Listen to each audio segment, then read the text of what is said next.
বিশ্বকাপ ফাইনাল মানেই কোটি কোটি মানুষের আবেগ। কিন্তু এবারের ফাইনাল শুধুই একটি ফুটবল ম্যাচ নয়, এটি এমন এক লড়াই যেখানে মাঠের ২২ জন খেলোয়াড়ের পাশাপাশি আলোচনায় রয়েছে গাজা যুদ্ধ, মধ্যপ্রাচ্যের ভূরাজনীতি, ফিফার নিরপেক্ষতা এবং বিশ্বশক্তির অবস্থান।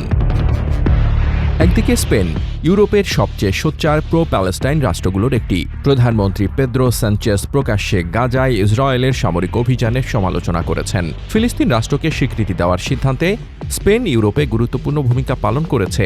স্পেনের তরুণ তারকা লামিন ইয়ামালের ফিলিস্তিনের পতাকার সঙ্গে সংহতির ছবিও বিশ্বজুড়ে ব্যাপক আলোচনার জন্ম দিয়েছে। অন্যদিকে আর্জেন্টিনা, প্রেসিডেন্ট জাভিয়ের মিলেই ক্ষমতায় আসার পর ইসরায়েলের অন্যতম ঘনিষ্ঠ মিত্রে পরিণত হয়েছে দেশটি। তিনি প্রকাশ্যে ইসরায়েলের প্রতি পূর্ণ সমর্থন ঘোষণা করেছেন এবং মধ্যপ্রাচ্য ইস্যুতে পশ্চিমা অবস্থানের অন্যতম কণ্ঠে পরিণত হয়েছেন। তবে এখানে একটি বিষয় মনে রাখা জরুরি, একটি দেশের সরকারের পররাষ্ট্রনীতি আর সেই দেশের ফুটবল দল এক জিনিস নয়।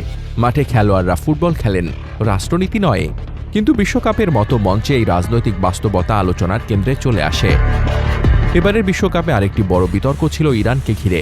অনেক সমর্থক ও বিশ্লেষকের অভিযোগ, ইরান কেবল মাঠের খেলা নয়, মাঠের বাইরের নানা চাপ, প্রশাসনিক সিদ্ধান্ত এবং ফিফার আচরণের কারণেও ক্ষতিগ্রস্ত হয়েছে।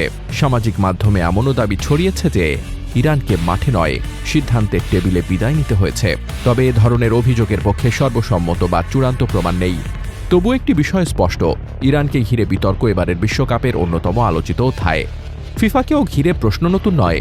২০১৫ সালের দুর্নীতি কেলেঙ্কারি থেকে শুরু করে স্বাগতিক নির্বাচন, ভিএআর ব্যবহারে অসঙ্গতি, বিতর্কিত পেনাল্টি এবং রেফারিং, প্রতিটি বিশ্বকাপেই ফিফাকে নিরপেক্ষতা নিয়ে প্রশ্নের মুখে পড়তে হয়েছে।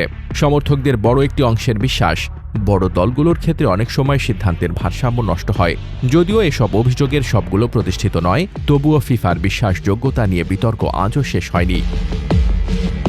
এ কারণেই এবারের ফাইনালে কোটি কোটি চোখ থাকবে শুধু মেসির আর্জেন্টিনা কিংবা ইয়ামালের স্পেনের ওপর নয়, সমানভাবে থাকবে রেফারির বাঁশি, ভিএআর সিদ্ধান্ত এবং ফিফার প্রতিটি পদক্ষেপের ওপর।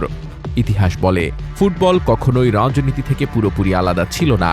১৯৭৮ সালের আর্জেন্টিনা বিশ্বকাপ, ১৯৮৬ সালের হ্যান্ড অব গড, ২০২২ সালের কাতার বিশ্বকাপ, প্রতিটি আসরেই ফুটবল বিশ্ব রাজনীতির প্রতিচ্ছবি হয়ে উঠেছে। তাই এবারের ফাইনালও কেবল একটি ট্রফির লড়াই নয়, এটি সফট পাওয়ার, জনমত, কূটনীতি, গাজা সংকট এবং ফিফার বিশ্বাসযোগ্যতার এক বড় পরীক্ষা। ট্রফি শেষ পর্যন্ত এক দলই জিতবে, কিন্তু ফাইনাল শেষে সবচেয়ে বেশি আলোচনায় থাকবে কে, স্পেন, আর্জেন্টিনা নাকি ফিফা? সেই উত্তর মিলবে ৯০ মিনিটের লড়াইয়ে। কারণ কখনো কখনো একটি বিতর্কিত বাঁশি বা একটি সিদ্ধান্তই একটি বিশ্বকাপের ফলাফলের চেয়েও বড় ইতিহাস লিখে দেয়।